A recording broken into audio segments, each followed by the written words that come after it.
Hello guys, good morning. आप सभी का स्वागत है मेरे इस यूट्यूब के चैनल पे योर पाठशाला में। आइए फिर से शुरू करते हैं अध्याय नंबर 6 को, जिसमें हम पढ़ रहे थे अंग्रेजी शासन के खिलाफ संघर्ष 1857 का विद्रोह। जिसमें हमने पहला लेक्चर कर चुके हैं, जिसमें हमने पढ़ा था कि कैसे हमारे भारतीय लोगों को दबाया जा रहा था। भारतीय लोग में एक यूनिटी उस समय में नहीं थी। जो एक एकता की बात होती है वो एकता की बात नहीं थी। ऐसा क्या हुआ जो 1857 से 58 में वही सब लोग जो जिनमें एकता नहीं थी वो एक साथ मिलकर एक विद्रोह करते हैं, जिसको 1857 का विद्रोह। तो हमने जाना इसमें बहुत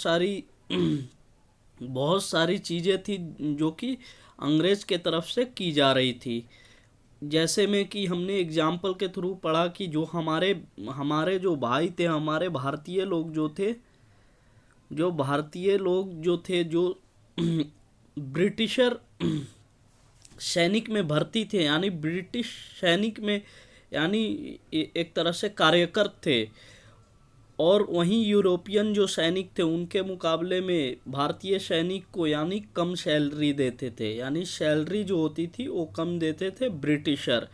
फिर से जो भी ऊंची पद होती थी, यानी हाई क्लास की जो पद होती थी, उस पद को सुरक्षित रखते थे किनके लिए, यानी ब्रिटिशर यूरोपियन के लिए। ठीक है गाइस, ये कौन रखते थे? ब्रिटिशर रखते थे। और बहुत सारी चीज़ थी जिसमें हमने देखा कि जो उस समय एक 1856 में एक पॉलिसी लेकर आए ब्रिटिशर ने, जिसमें यानी जो हमारे भारतीय लोग जो थे, जो यानी ब्रिटिशर आर्मी में यानी कि एक तरह से कार्यकर थे, यानी जॉब कर रहे थे, नौकरी कर रहे थे। उसमें एक 1856 में एक रूल आई कि आपको मतलब दूसरे देश में यानी कि युद्ध करने के लिए जाना पड़ेगा, यानी समुंदर उस पार दूसरे देश में यानी युद्ध करने के लिए जाना पड़ेगा। और हमारे हिंदू समाज में जो उस समय की थी, यानी हिंदू समाज में एक चीज़ थी जिसमें,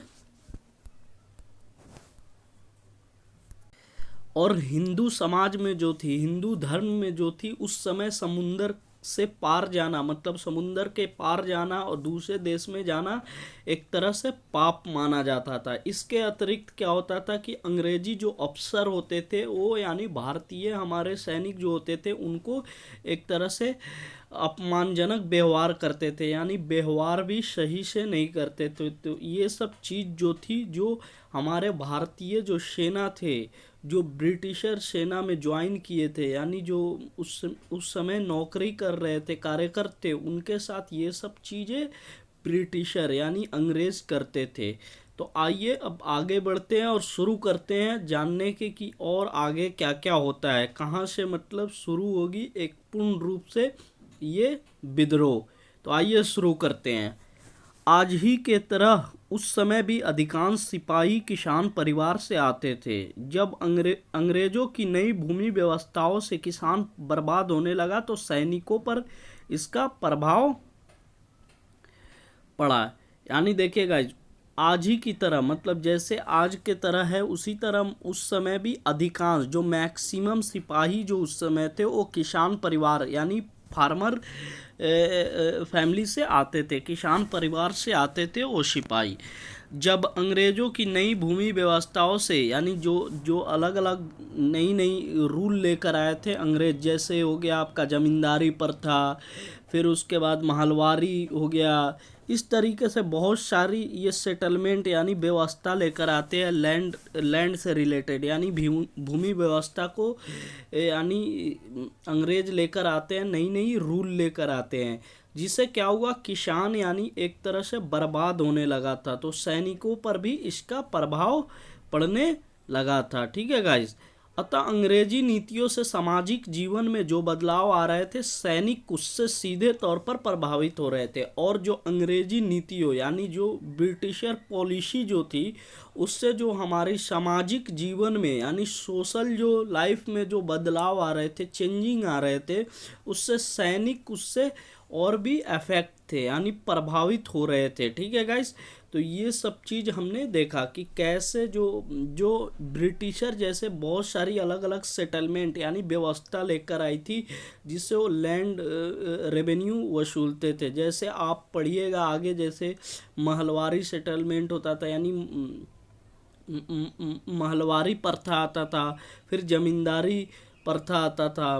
ठीक है गाइस, इस तरीके से होता था सेटलमेंट। ठीक है गाइस, व्यवस्था आती थी जो जिस व्यवस्था के कारण, जैसे जमींदारी व्यवस्था में ऐसे होता था गाइस कि जो एक जमींदार होते थे उस जमींदार को मतलब एक लैंड भूमि दे दिया जाता था, और जमींदार जो होते थे इंटरमीडिएट होते थे, यानी बीच वाले होते थे।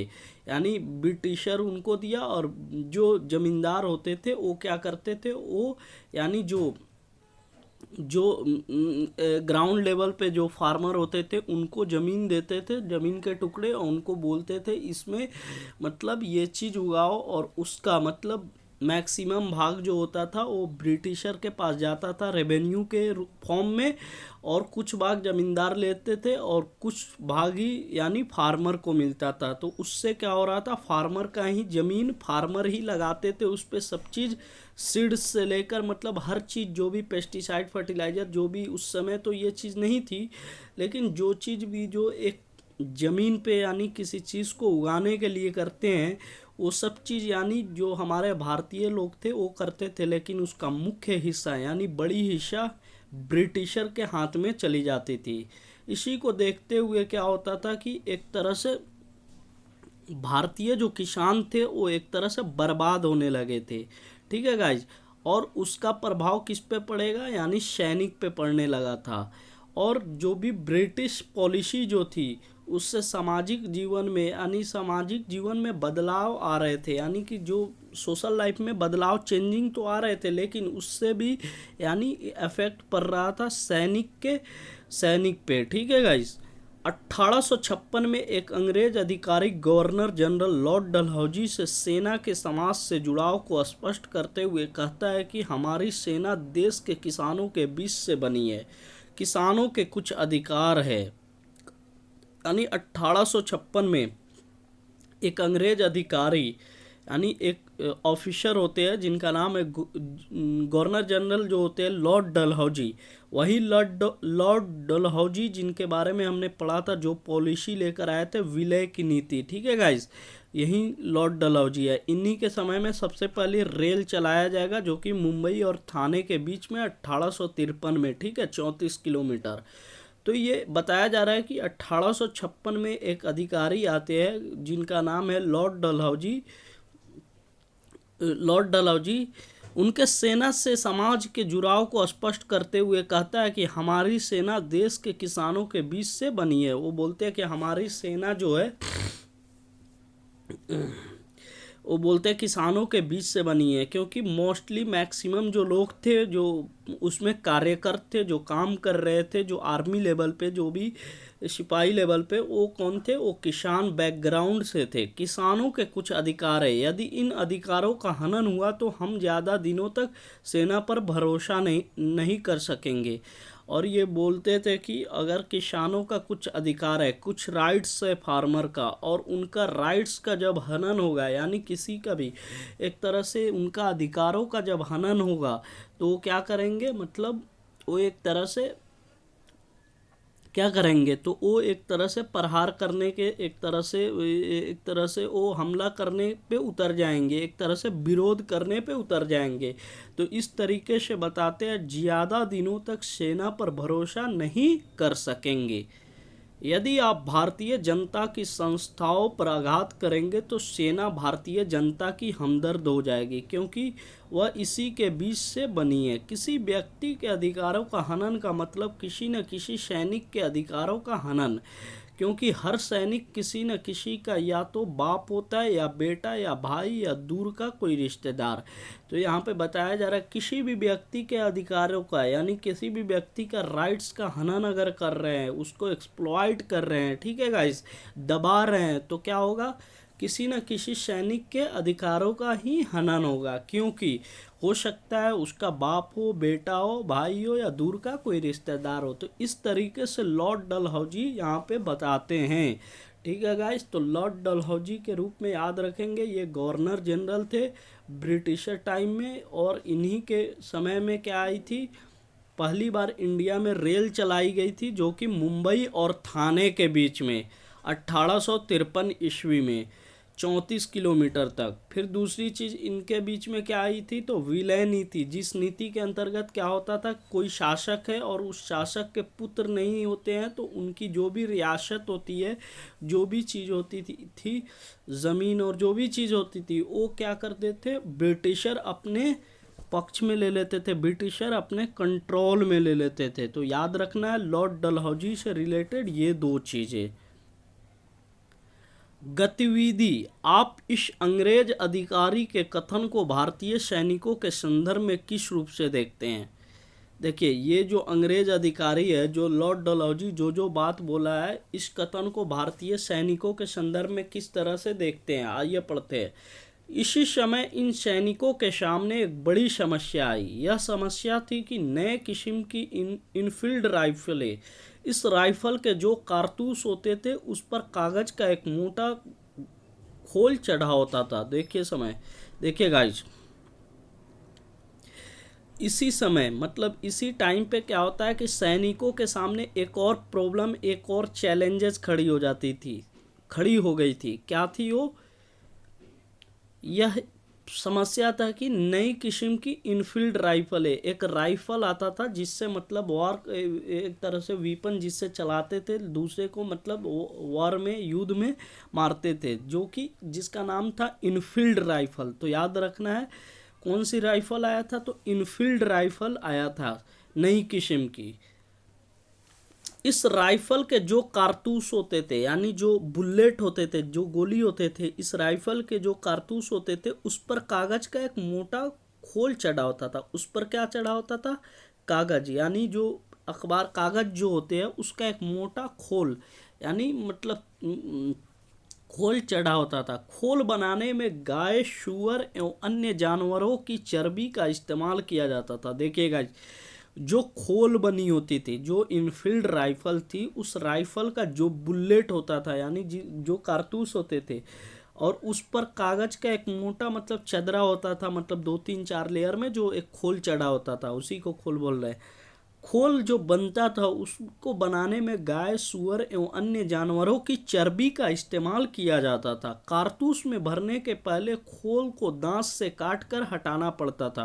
देखिए, जब कारतूस में भरने के पहले, जब कारतूस जो होता है जहाँ बुलेट डालते हैं, ठीक है गाइज, उस कारतूस में जब भरते थे इसको, तो उससे पहले इसको दांत से काटकर हटाना पड़ता था। ठीक है गाइज, इस बात ने हिंदू और मुसलमान दोनों सैनिकों को उत्तेजित कर दिया। आप जानते हैं कि गाय हिंदुओं के लिए पवित्र है, जबकि सूअर मुसलमानों के लिए वर्जित है।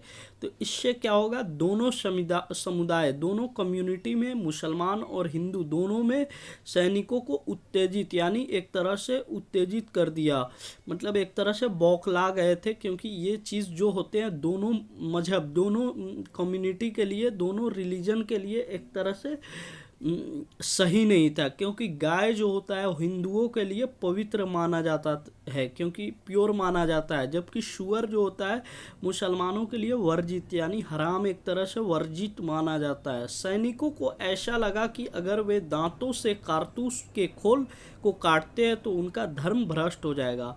और सैनिकों को लगा कि अगर वे दांतों से, अगर मान लो अपने दांत से उस कारतूस को, खोल को काटते हैं, अगर वो खोल को काटेंगे तो उनका धर्म, जो रिलीजन होगा, वो भ्रष्ट हो जाएगा। हालांकि इन राइफलों को अंग्रेजी सरकार अपनी सैन्य क्षमता बढ़ाने के लिए लाई थी, परंतु भारतीय सैनिकों को ऐसा विश्वास हो गया कि ये राइफलें और कारतूस उनका धर्म को भ्रष्ट करने के लिए लाई गई थी। हालांकि जो ये राइफल थी, क्या नाम था इस राइफल का? Enfield rifle. इस राइफल को अंग्रेजी सरकार अपनी सैन्य क्षमता, यानी जो सैनिक की क्षमता, कैपेसिटी जो थी, उसको बढ़ाने के लिए लाई थी। ठीक है गाइज। परंतु भारतीय सैनिकों को ऐसा विश्वास हो गया था कि ये हमारे धर्म को भ्रष्ट करने के लिए लाई गई है। ठीक है गाइज। तो हमने पढ़ा कि जब जब लॉर्ड डलहौजी ने बताया कि कैसे जो किसानों पे अत्याचार हो रहा था, उसी समय पे एक और समस्या आई हमारे सैनिक लोगों के सामने। क्या आई थी? उस समय पे एक नई किस्म की राइफल आई जिसका नाम था इनफील्ड राइफल। ठीक है गाइस। इस राइफल के जो कारतूस होते थे उस पर एक कागज का मोटा खोल चढ़ा होता था। ठीक है गाइस। और खोल जो बना होता था वो किसका बना होता था? तो सूअर और गाय की चर्बी से। ठीक है गाइस। जब कारतूस में इसको डालते थे उससे पहले दांत से उसको खींचना पड़ता था। और जानते हैं कि सूअर और गाय ये दोनों कम्युनिटी, दोनों मजहब के लिए एक तरह से वो होता है। जैसे गाय जो होता है वो हिंदू के लिए पवित्र माना जाता है, वहीं जो सूअर जो होता है मुस्लिम लोगों के लिए वर्जित माना जाता है। ठीक है गाइज। तो इससे क्या हुआ, जो हमारे भारतीय सैनिक थे उनमें उत्तेजित बढ़ता है। ठीक है गाइज। उत्तेजित बढ़ने के कारण ये होता है कि एक तरह से उनके अंदर गुस्सा भर जाती है, क्योंकि उससे ये होता है क्योंकि मजहब क्या होगा, उनका भ्रष्ट हो जाएगा, यानी रिलीजन भ्रष्ट होने का डर रहता है। लेकिन जो ब्रिटिशर होते हैं उनका कहना होता है कि वो सैन्य क्षमता यानी सैनिक की कैपेसिटी बढ़ाने के लिए इसको लाते हैं। ठीक है गाइस। आइए देखते हैं इस चित्र से क्या है। ये राइफल है। ठीक है गाइस। ये कारतूस है। कौन सा? ये नीचे वाली जो है एक लंबी सी, ये कारतूस है। ठीक है गाइस। देखिए ये मुंह में लगाया जा रहा है, फिर मुंह में लगाकर इसको खींचकर इसमें डाला जा रहा है, फिर इसको डालकर ऐसे लगाया जा रहा है। इनफील्ड राइफल और उसमें कारतूस भरता हुआ सैनिक, तो सैनिक ऐसे कारतूस को भर रहे हैं। ठीक है गाइस। तो इसमें हमने पढ़ा दूसरा क्या कारण था, तो ये कारण था कि जो इनफील्ड राइफल नई नई किस्म की राइफल आई थी उसमें क्या थी कि एक समस्या आ गई थी कि जो कारतूस होते थे उस पर एक कागज़ का मोटा लेयर चढ़ा होता था, और उस लेयर जो चढ़ाने से पहले चढ़ा होता था, और कारतूस जब डालते थे तो मुंह यानी दांत से निकालते थे, और दांत से निकालने थे। ठीक है गाइज। और जो बनी होती थी वो सूअर और गाय की चर्बी से बनी होती थी, जिसके कारण ये दोनों जो रिलीजन में एक तरह से बौखलाहट पहुंच गई, क्योंकि जो गाय होती है वो हिंदू लोग के लिए पवित्र होती है और मुस्लिम लोगों के लिए सूअर अपवित्र होती है, यानी वर्जित होता है। इस तरीके से जब वो मुंह में लगाएंगे तो उनसे क्या होगी, उनकी रिलीजन यानी भ्रष्ट हो जाएगी। इससे क्या हो गई, गुस्सा फैल गई हमारे सैनिकों के बीच। ठीक है गाइस। तो ये सब चीज़ थी इसमें। ठीक है गाइस। तो ये एक बहुत बड़ी कारण थी। तो हमने कारण में क्या क्या पढ़ा, हमने शुरू से पढ़ा कि कारण जो थी बहुत सारी कारण थी, जिसमें एक तो बहुत सारी कारण में क्या क्या थी, जैसे हमने पढ़ा कि सबसे पहले पढ़ा कि जो सैलरी जो मिल रही थी भारतीय सैनिकों में, वो सैलरी यानी यूरोपियन जो सिपाही थे उनके कंपैरिजन में कम मिलती थी। जो ऊंची पोस्ट होती थी वो भारतीय सैनिक को नहीं मिलती थी, वो सुरक्षित रखते थे ब्रिटिश यानी सिपाहियों के लिए। फिर उनके बाद अपमानजनक व्यवहार होता था हमारे भारतीय सैनिकों के साथ। फिर तीसरी चीज़ क्या थी कि एक रूल 1856 में लाए थे, जिस रूल के कारण क्या होता था, हमारे भारतीय सैनिकों को दूसरे देश में जाना पड़ता था युद्ध के लिए। और हिंदू रिलीजन में ऐसा होता था उस समय पे कि समुंदर उस पार जाना यानी पाप माना जाता था, तो इससे भय रहती थी कि उनकी रिलीजन खतरे में आ जाए। ठीक है गाइस। तो ये सब मुख्य जो कारण थे, जिसके कारण क्या हुआ कि एक तरह से क्रांति की एक तरह से बिगनिंग शुरुआत होती है। ठीक है गाइस। तो यहीं तक रखते हैं वीडियो, फिर आगे देखेंगे अगली वीडियो। ठीक है गाइस। तो इसमें हमने पढ़ा जैसे लॉर्ड डलहौजी के बारे में, वो क्या बताते हैं कि अगर किसान की हनन होती है किसी भी राइट्स की, तो उससे क्या होगी, वो सैनिक की ही हनन होती है। तो इसमें वो लॉर्ड डलहौजी समझाते हैं। लॉर्ड डलहौजी के बारे में दो चीज़ याद रखना है। पहली बार रेल भारत में चलाया गया था 1853 में, वो लॉर्ड डलहौजी के समय चलाई गई थी 34 किलोमीटर यानी मुंबई और थाने के बीच। दूसरी विलय नीति जो कि लाई गई थी लॉर्ड डलहौजी के समय। तो ये दो चीज़ याद रखना है। ठीक है गाइज। यहीं तक वीडियो रखते हैं छोटी छोटी, फिर आगे पढ़ेंगे कि कैसे ये शुरुआत होती है इस क्रांति की। तो thank you so much guys. Thank you so much.